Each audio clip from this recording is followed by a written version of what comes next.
Syederun sebelum ditemukan tewas di rumah dinas Kadif Propam nonaktif Irjen Verdi Sambo di Duren 3 Jakarta Selatan, Brigadir Nofriansyah Yosua Huta Barat alias Brigadir C sudah beberapa kali mendapat ancaman pembunuhan terhadap dirinya.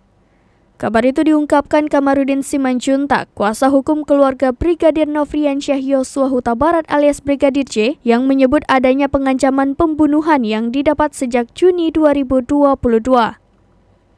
Siapa pengancam yang akan membunuh Brigadir C masih misterius hingga kini. Namun, Kamarudin Simanjuntak mengaku memiliki bukti elektronik terkait adanya ancaman tersebut.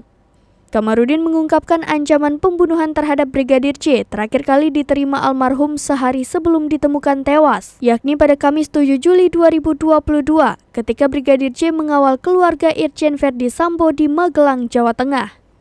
Menanggapi ancaman pembunuhan ini, Mabes Polri menyatakan belum bisa memastikan terkait adanya informasi yang diklaim oleh pihak pengacara tersebut.